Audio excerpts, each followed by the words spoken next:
एक 80 वर्षीय व्यक्ति ने बस हाथ बढ़ाकर अपने सामने लगे पेड़ को छुआ और पल भर में ही कुछ अजीब हुआ। एक समय बेजान पेड़ तुरंत मुरझा गया, जबकि बूढ़ा व्यक्ति कई साल बूढ़ा हो गया प्रतीत हुआ। अपने संदेह की पुष्टि के लिए वह अपने निजी अस्पताल गया और बिना कुछ कहे ऑपरेशन टेबल पर पड़े मरीज को पकड़ लिया।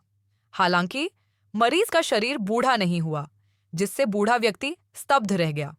फिर उसने पास ही खड़े डॉक्टर को पकड़ लिया तो पाया कि डॉक्टर काफी तेजी से बूढ़ा हो गया था। कुछ ही सेकंड में बूढ़े व्यक्ति ने उसकी जीवन शक्ति को खत्म कर दिया था। इस भयावह दृश्य ने सभी को स्तब्ध कर दिया, लेकिन बूढ़े व्यक्ति ने इस एहसास का भरपूर आनंद लिया। उसे एहसास हुआ कि उसके पास हॉल की शक्ति है। ऑपरेशन रूम में मौजूद सभी लोगों को बूढ़े व्यक्ति ने मम्मी बना दिया और वह खुद एक सुंदर युवक में बदल गया, जिससे चीखों की एक श्रृंखला गूंज उठी।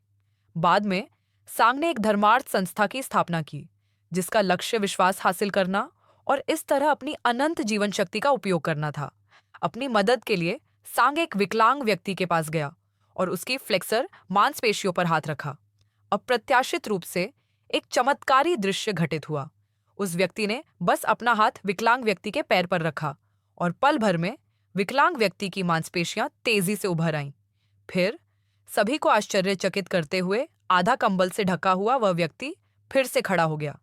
इससे पहले कि कोई कुछ समझ पाता, सांग ने अपना ध्यान एक माँ और बेटी की ओर लगाया। उस बच्ची को जन्मजात हृदय रोग था, लेकिन सांग ने बस उसके बालों को छुआ और वह तुरंत ठीक हो गई। पूरा दर्शक स्तब्ध रह गया और सांग को अपना रक्षक मान लिया। उनके सामने खड़ा युवक वास्तव में 80 वर्ष का था और उसकी महाशक्तियां एक दुर्घटना से आई थीं। पता चला कि 6 महीने पहले ही एक रहस्यमय व्यक्ति का निधन हो गया था। उस व्यक्ति की इच्छा पूरी करते हुए डॉक्टर ने उसके अंग जरूरतमंदों को दान कर दिए। वह व्यक्ति वास्तव में एक मनोवैज्ञानिक था, जिसने अपनी महाशक्तियां दुनिया को देने के लिए अपने अंग दान कर दिए थे। सांग लाभार्थियों में से एक था। प्रत्येक प्राप्तकर्ता के हाथों पर एक रहस्यमय मुहर दिखाई देती है, जो प्रत्येक एक अलग महाशक्ति का प्रतीक है।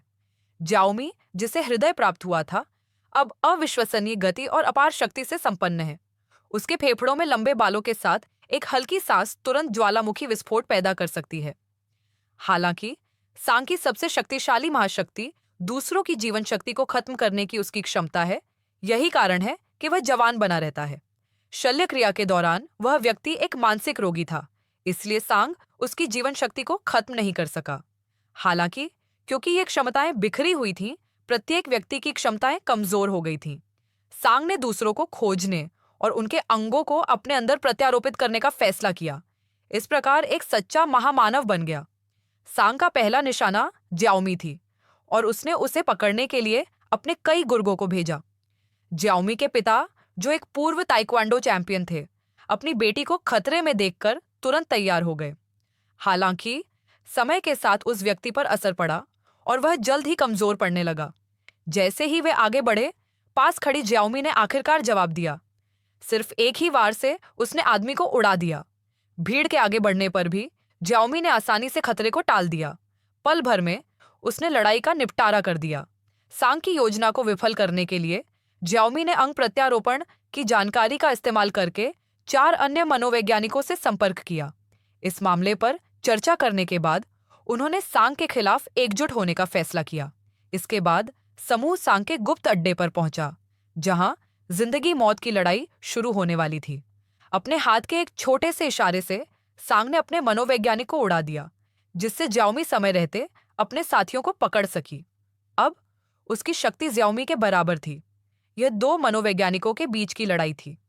अपने कई अनुयायियों की प्राण शक्ति को अवशोषित करने के बाद सांग की युद्ध शक्ति फूट पड़ी। अब ज्याओमी भी उसका मुकाबला नहीं कर सकी। सांग के शक्तिशाली पानी ने उसे तुरंत उड़ा दिया। यह देखकर कि ज्याओमी, जिसे केवल सांग ही हरा सकता था, पहले ही गिर चुकी थी, सांग को विश्वास हो गया कि वह जीत जाएगा। लेकिन फिर एक पल बाद यह बीच में गोगी निकला, जिसने ज्याओमी की शक्ति चार्ली को हस्तांतरित कर दी। हालांकि सांग का दाहिना हाथ टूट गया था, पानी की एक छोटी सी घूंट ने उसे तुरंत सामान्य कर दिया। ज्याओमी ने अपने हाथ पर लगी मुहर को देखा और मानो उसके मन में एक विचार आया। चूंकि वे अकेले सांग को नहीं हरा सकते थे, तो सांग को हराने के लिए एक संयुक्त शक्ति ही पर्याप्त होगी। वह दृढ़ता से आगे बढ़ी और चार्ली को देखा।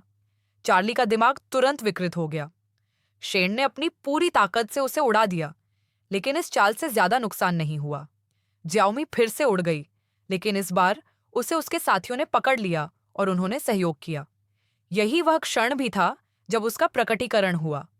उंगलियों के एक झटके से उसकी महाशक्ति दूसरों को अपने दिमाग से नियंत्रित करने की थी।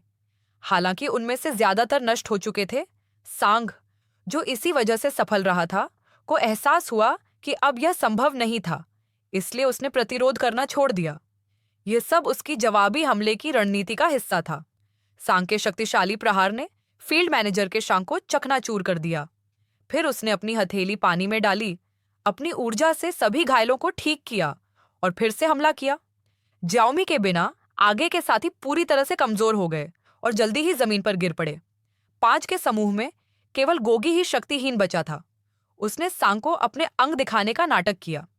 हालांकि उसने अपने साथियों के हाथ चुरा लिए और सांग की कुछ शक्ति उनके माध्यम से ज्याओमी में स्थानांतरित कर दी। जब तक सांग को एहसास हुआ कि कुछ गड़बड़ है, तब तक बहुत देर हो चुकी थी। उसके हाथ पर निशान धीरे धीरे बड़ा होता जा रहा था, लेकिन ज्याओमी अब शक्ति से भर चुकी थी। इससे पहले कि सांग प्रतिक्रिया दे पाता, उसे ज्याओमी का एक घातक प्रहार झेलना पड़ा। ज्याओमी ने उसे जमीन पर पटक दिया और रगड़ा। उसे जिंदा फांसी दे दी गई और आखिरकार संकट टल गया। फिल्म यहीं खत्म होती है। कल मिलते हैं